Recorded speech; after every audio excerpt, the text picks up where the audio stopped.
Breaking news చూస్తున్నా 3 రోజుల పాటు వణికించి మహారాష్ట్ర సరిహద్దులు దాటిన ఏనుగు మళ్లీ తెలంగాణలోకి ప్రవేశించింది. కుమ్రంభీం జిల్లా దిందా గ్రామంలో మళ్లీ ఏనుగు సంచరిస్తోంది. గత వారం 2 రైతుల్ని పొట్టన పెట్టుకుంది. దీంతో ఫారెస్ట్ అధికారులు హుల్లా టీంని రంగంలోకి దింపి ఏనుగు అక్కడి నుంచి పంపించేశారు. మళ్లీ ఆ ఏనుగు తిరిగి రాష్ట్రంలోకి వచ్చింది. దీంతో అధికారులు అప్రమత్తమయ్యారు. గ్రామాల్లో డప్పు చాటింపు వేయించారు. చెంగట్లకు ఏనుగు వచ్చిందట, కొంచెం చేనులు గట పోయేటోళ్ళట పోవద్దన్నయ్యో. కట్టెలు కానీ ముట్ల కానీ చెట్ల కానీ దేనికి కానీ కొంచెం అడిలాట పోవద్దట, ఏనుగు వచ్చిందటనయ్యో. చెంగట్లకు ఏనుగు వచ్చిందట, కొంచెం చేనులు గట పోయేటోళ్ళ.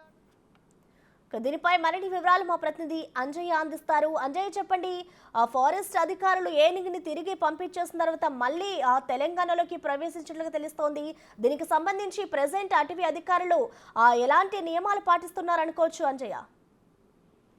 ప్రసన్న, మళ్ళీ ఏనుగు కలకలం రేపుతుంది. ప్రధానంగా కుమ్రంభీం జిల్లా నుంచి 3 రోజుల క్రితం మహారాష్ట్రలోని సానహిత తీరం దాటిన తర్వాత చిన్నవట్ర చేరుకుంది. అయితే అదే ఏనుగు మళ్ళీ చింతలమానేపల్లి మండలం దిందా గ్రామానికి చేరుకుందని గ్రామస్తులు చెప్తున్నారు. ఇప్పటికే దీనిపై అటవీ అధికారులు కూడా ధృవీకరించడం జరిగింది. అయితే అటవీ అధికారులు ధృవీకరించిన తర్వాత గతంలో ఏనుగు వారం రోజుల క్రితం బూరపల్లిలో ఒకరిని, కొండపల్లిలో ఒకరిని, 2 చంపేసింది. దాంతో మళ్ళీ కూడా ఏదైనా దాడులు చేస్తుందనే ఒక భయంతో అటవీ అధికారులు అప్రమత్తంగా వివరిస్తున్నారు. ముఖ్యంగా ఏదైతే ఆ పరిసర ప్రాంతంలో ప్రజలెవరు కూడా బయటకు వెళ్లకుండా ఒక అప్రమత్తతను ప్రకటించడం జరిగింది. అప్రమత్తత ప్రకటించడమే కాకుండా ఎవరు వెళ్లకుండా చర్యలు చేపడుతున్నారు, డబ్బు చాటింపు చేస్తున్నారు. అదేవిధంగా ఈ ప్రాంతంలో ఏనుగు సంచరిస్తున్న నేపథ్యంలో ఎవరైతే 48 గంటల పాటు బయటకు వెళ్లకుండా ఒక హెచ్చరికలు జారీ చేసిన పరిస్థితి. ముఖ్యంగా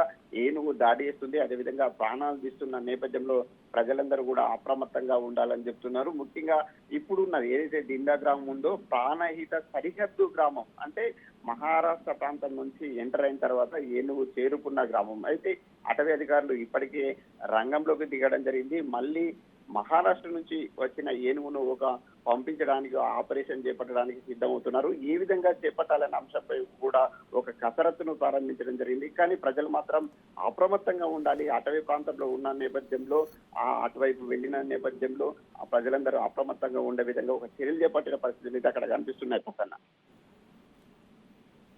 అంజయ్య, చూసుకుంటే ఆ ఏనుగు వెళ్ళిపోయింది అని అనుకున్న ప్రజలు ఇప్పుడు మళ్ళీ తిరిగి వచ్చింది. మరి దీనికి సంబంధించి ఇటు ప్రజలు ఏమంటున్నారు, అలాగే ఇటు అటవీ శాఖ అధికారులు ప్రజలకి ఎలాంటి సూచనలు జారీ చేశారు అంజయ్య? ప్రధానంగా అటవీ పరిసర ప్రాంతంలో ఉన్న గ్రామాల్లో నిద్రలేని రాత్రులు గడుపుతున్నారు. ముఖ్యంగా ఏనుగు రాత్రి పూట సంచరిస్తుంది, అదేవిధంగా ఉదయం పూట సంచరిస్తుంది. అయితే ఈ సంచరిస్తున్న సమయంలో పంట పొలాలకు వెళ్లిన సందర్భంగా కానీ, అదేవిధంగా పశువుల కాపరులు ఏదైతే పశువుల్ని మేత కోసం వెళ్లిన సందర్భంలో దాడి చేస్తున్న పరిస్థితి. అయితే అటవీ అధికారులు మాత్రం ఒకటి ధృవీకరిస్తుంది, ఏనుగు వెళ్ళిపోయిన ఏనుగు మళ్ళీ వచ్చే అవకాశాలు ఉన్నాయనే అంశాన్ని మాత్రం ధృవీకరిస్తున్నారు. ముఖ్యంగా ఏనుగుకు సంబంధించిన మెంటాలిటీ, ఈ ఏనుగు ఇప్పటికే డిస్టర్బ్ కు గురైంది. ఆ ఏనుగు 3 సంవత్సరాలుగా ఒంటరి తిరుగుతుంది. అలాంటి ఏనుగు మళ్ళీ వచ్చే అవకాశం ఉంది. ఆ వచ్చే అవకాశాన్ని కొట్టిపారట్లేదు. ఖచ్చితంగా ఏనుగు వచ్చే అవకాశం ఉందని అటవీ అధికారులు అంచనా వేస్తున్నారు. మళ్ళీ ఒకవేళ ఇదే ప్రాంతంలో ఏనుగు సంచరిస్తే మాత్రం హుల్లా టీమా లేకుంటే ప్రత్యేకంగా నిపుణుల్ని పిలిపించి మళ్ళీ మహారాష్ట్ర వెళ్లే విధంగా చర్యలు చేపడతామని అటవీ అధికారులు చెప్తున్నారు. Prasanna, right, thank you Anjaiah.